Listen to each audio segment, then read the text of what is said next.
Can you guys see the full screen? Yeah. Alright, cool. So, this is the Simplihacks Python workshop. My tag is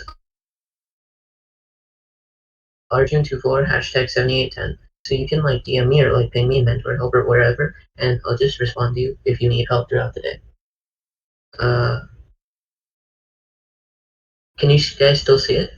Yeah, I just switched tabs, so just wanted to make sure.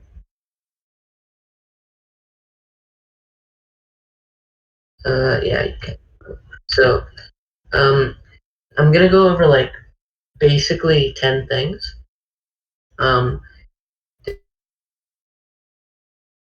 This is it. I'm going to be going over what is Python, data types, variables, printing, control flow, input, conditionals, loops, lists, dictionaries, then some additional information about what you can do later on in Python, and then questions.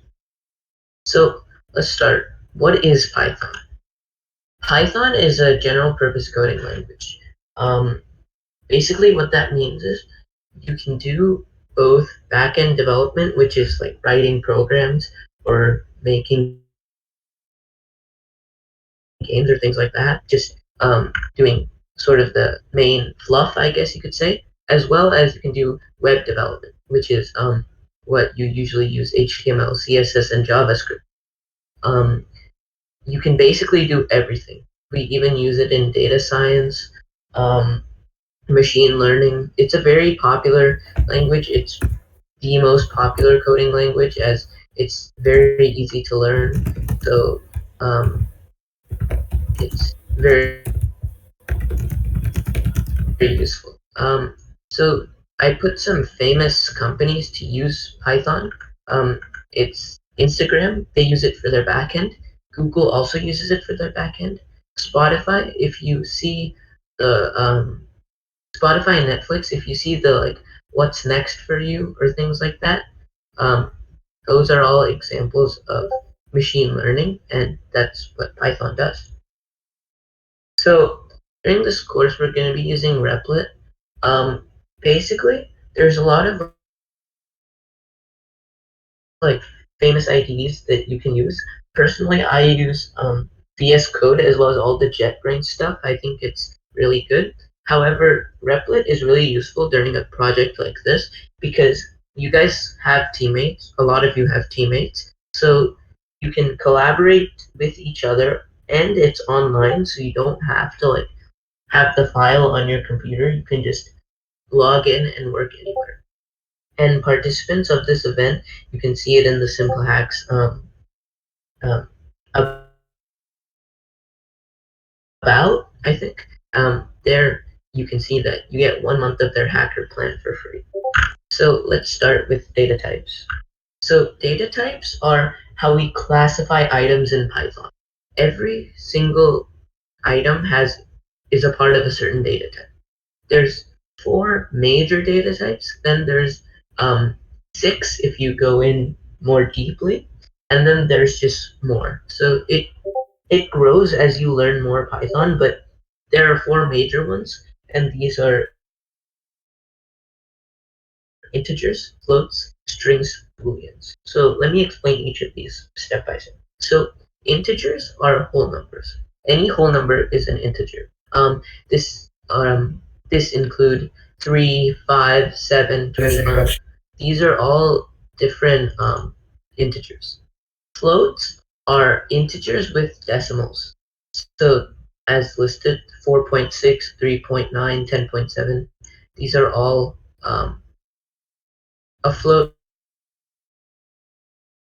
is equivalent to a double. Yes. And then there are strings. So if you are familiar with Java, there are also characters. However, in Python, there aren't characters. There's only strings. So we can see that we have strings hello, a, which is a character normally, but it's still a string in Python. And we also have the number 9. This may be a little confusing, but what I'm trying to get into your head is that anything surrounded by those single or double quotation marks is a string. So even if we put a float, integer, boolean inside of those single, double, or triple quotation marks, they are strings. And then booleans are true or false answers. Make sure that when you do specify a boolean, you capitalize the T and the F, because if not, Python won't recognize it and you might get an error. Variables. So variables are just how we store these data types. So let's say that we wanted to store a name or a value or a price. We would use a variable to do. So you can see a bunch of examples of different variables. In other programming languages, you might have to specify what data type the variable is, but Python is nice and it does it for us. So we can see participants equal to 100. Python automatically knows that that is an integer. You don't have to do anything. You just have to do the name of the variable and then put an equal sign, and then whatever is on the right side of the equal sign is what it's equal to. Now we're going to go on to print statements. Print statements are functions that print a certain message out to the screen. So we can see that anything inside these parentheses prints out to the screen. So when you're printing out a string, you have to put those double, triple, or one quotation marks. You have to put some form of those, and that's what you can see here. So hello world, that prints out a string. Print 7, we don't have to put quotations around a number, but we just print it out by putting it inside those parentheses. And then we have a long sentence, and then we have a float. These are all examples of print statements. Now we're going to talk about something that's a little more of, I guess you could say, theory-based. However, it's really cool and it might be useful to you while making your project. So, control flow, think of it like a dam. A dam controls the amount of water that comes through, right? Just like that, Python controls how the code is executed. So when we look at a Python code, in this case we see this Python code at the bottom of that text box, it reads it from top to bottom. So it reads variable is equal to 5, then it prints the variable. So it'll print 5. Then it reassigns the value of variable is equal to 10. So now it'll print 10 because the new value of the variable when it was reading from up to down is 10. Input. So Python allows you to ask questions to the user or to whoever is running your code. So the input function allows us to ask these questions by storing our answer in a variable. We allow ourselves to keep that answer forever, right? Because a variable stores the data type. Without it would just go away after we ask it. So we do, in this case, we're asking what's their favorite color. So we do favorite underscore color is equal to input, then we put those parentheses again like we did in the print function. And inside these parentheses, we put quotation marks if we're asking like a full answer question, and we put, in this case, what is your favorite color? And then when we run this code, it will actually ask people what is their favorite color. So we have a little bit of an idea of how these work. So we're just gonna go on Replit, and I'm going to reshare my screen just so nothing gets leaked. And we're gonna try and do something cool. So we have this Replit, right? And we can ask, let's say we want to ask our user what's their name. So we do name because that is an appropriate variable name, right? We're asking their name. We can even make it more specific by typing username. Then we do the equal to sign to set it what it is equal to. We use the input function, and then we put those quotations. We can use double or single, just use single, and we ask, what is your name? Then what I like to do is put a colon and then a space, because now it'll print out nicely in the comment. So when we print this, we see, give it a moment, what is your name? And then we type our name, and it enters it out. So now we also know what print functions are.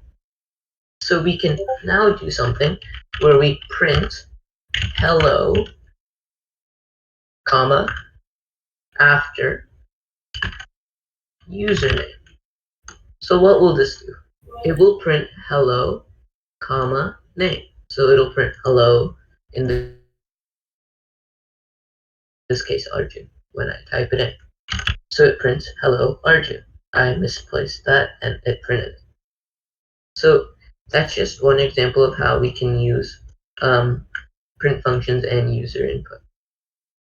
So now let's talk about conditionals. Conditionals are also known as if statements, right? So the if statement is a way that we can do something when something happens. So if this doesn't make sense, we're doing something if a condition is true. So in this case, we have x is equal to input favorite number. What does this mean? Well, we just now learned that the input function asks whatever is in the quotation. So in this case, we're asking what is their favorite number. So then we do our if statement, which always begins with if with a lowercase I, right? And we do if x, because that is the name of the variable. We do equal equal, so double equal signs. Now this is very, very important because one equal sign means that we're setting x equal to something. So if we did x equals 5, then that means the new value of x is 5. But x equals 5 means we're using it in a statement. So if x equals 5, which basically means if x is equal to 5, we print cool. Now notice I indented this. Indentation is very important because it is needed when we're doing something. It establishes that this print statement is a part of this if x is equals 5. And indentation, when you're using an IDE like Replit, they are very nice, and you just press tab and it'll automatically indent for you. But if you are in a situation where you do it manually, you do it 4 spaces. So if x equals 5, then you do 4 spaces if there is no existing indentation. Then we can do elif. Elif is like asking another if statement, but it's inside the same long statement. So elif is basically saying else if. So if x is equal to 5, well, x isn't equal to 5. Okay, else if x is equals 7, then we can print weird. Else is just a blanket statement that says everything else besides 5 and 7 is included in this, and in this case we print math. So we can do if statements for something very cool. So let's say that we wanted to ask someone their favorite color. We can do favorite, and then when you're doing a variable name with multiple letters, or sorry, multiple words, you use an underscore. So favorite number, or favorite color equals input, what is your favorite color? So we now have this, and it'll ask us what our favorite color is. Just to verify it works. So now we can do if favorite color equals equals, again, that is needed, red, type in print x, alright, right, we can do elif, favorite color equals blue, we can do print, nice. We can also do another elif statement. We can do as many elif statements as we want, and that's what I want you to gain from that. So elif favorite color equals black, print, okay, and then we can just do an else for the sake of not going on forever. We can do print left, right? So now we have all these. We have this whole if statement. So now let's test it out. What's your favorite color? Red. That's all right. What's your favorite color? Blue. Nice. What's your favorite color? Black. Okay. And purple. It says meh, because that's everything else. Now let's take a look at something. If we type in, say, red with an R caps, it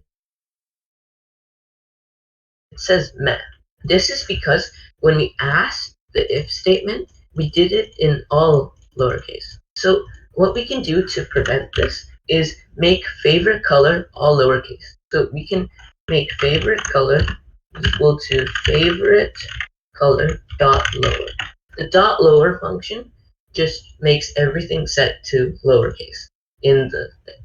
So even if we type red now in all caps, it still says that's all right, because now red is changed to red, and you can see that when we print favorite color here. So we have red in all caps, then it changes it to red, and then it's that's all right. We can also do upper. There's also an upper function. So let's say for some reason we wanted to change it all to upper. We do lowercase red. Sorry, print favorite color. We can do, give it a second, red, and now it changes it to all caps red. So that's how that works.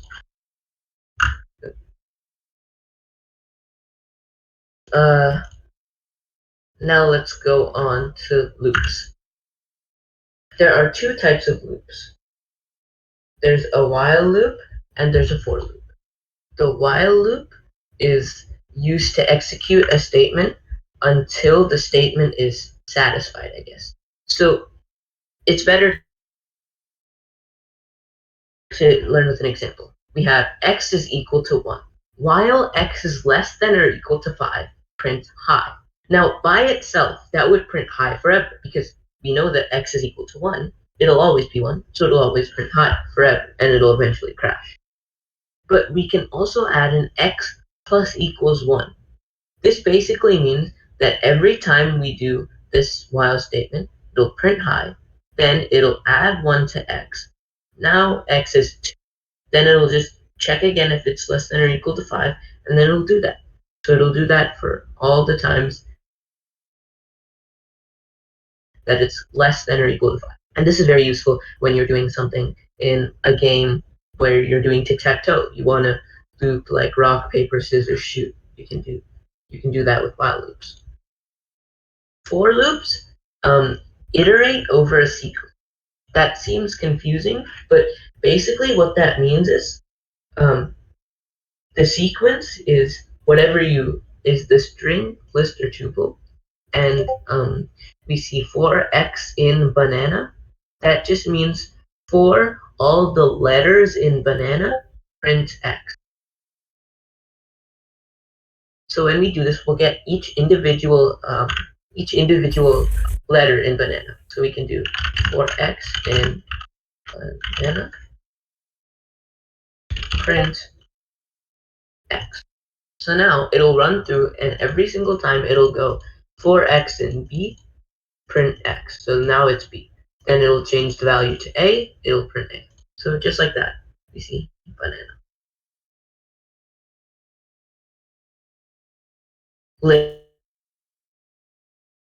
Lists. So we've talked about variables, but we never talked about how we can store a lot of variables.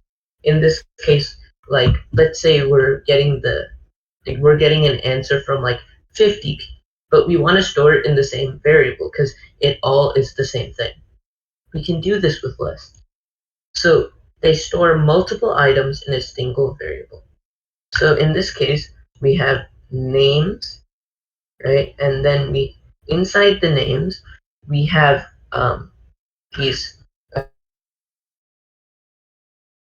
brackets, the square brackets, and we have these three strings. We have Arjun, Bao Bao, and Oats. So when you write a list, you can put as many values as you want, but you just have to separate it with a comma. We have a question. When the value was printed, it also automatically moved to the next line.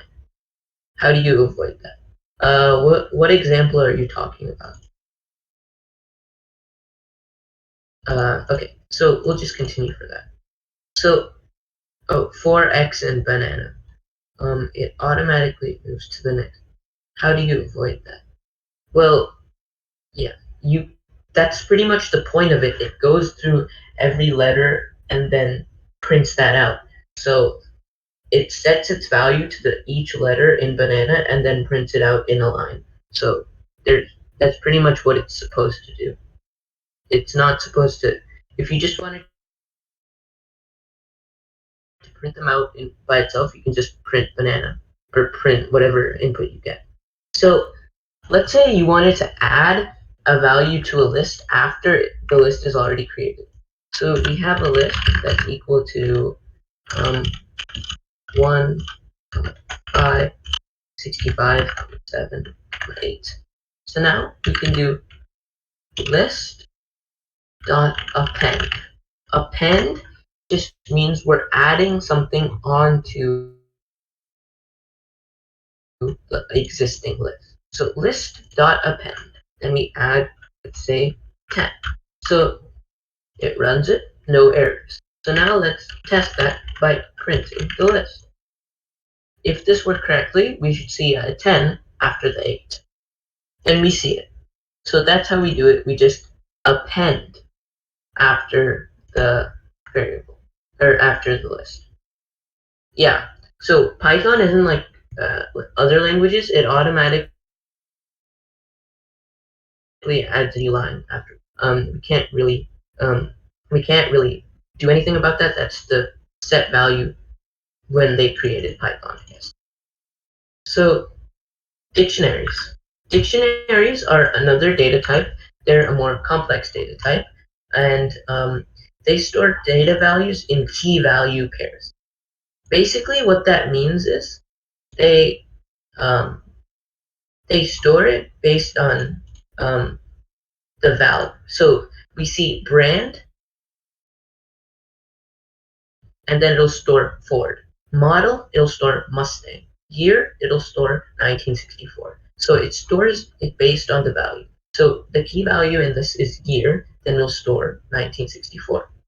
Yeah, there is a function for not making it go to a new line. This is a good example actually. When you're doing stuff like this, you might run into a problem, especially in a hackathon where like you're learning for the first time. So what you need to do is look it up. Just use Google. Google is a great tutorial, right? So just look up how to stop print without new line. Yeah, he just searched up print without new line, and then he got an answer. So that's how you would do that. Use Google to your advantage. It's not cheating to use Google. So that's what a dictionary is. And dictionaries are a more complex example. You won't really need them as much. However, they are useful sometimes when you're storing large amounts of data or you want to store it based on a keyword. So Now, what's next? So this is a good amount of Python, and I will be um, sharing this. I'll put it in the resources or whatever. So you will have access to this whole slides. However, this is not enough for the more ambitious. So uh, yeah, don't Google everything, but try and learn from the Googling. I guess that's my point. So this is not as much as you could be doing, right?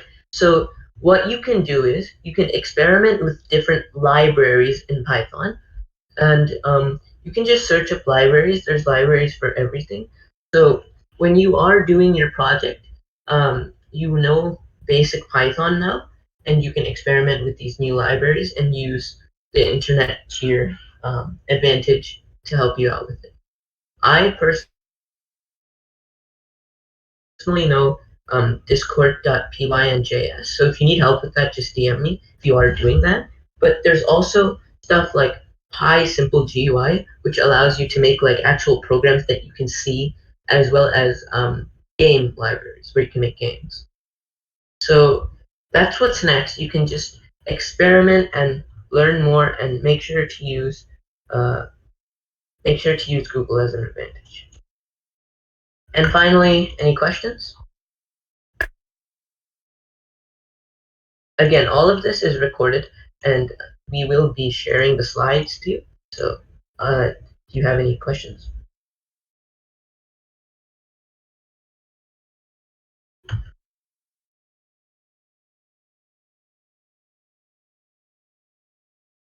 Uh,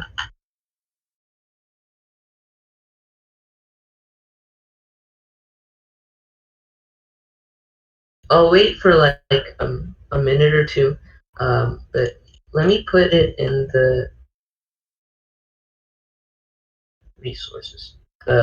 You can put the video, but I'll also put the slideshow. It's view all, so you guys can all see it. There.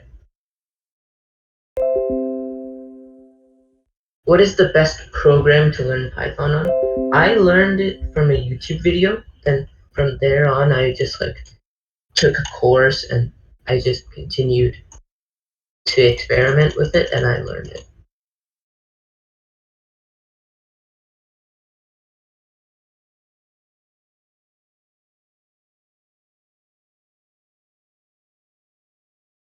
Yeah. So how do you download Python? If you search up Python download, there is a download. But using Replit, I highly recommend you use Replit. You don't even have to download it. You can just create a new program after you create your account.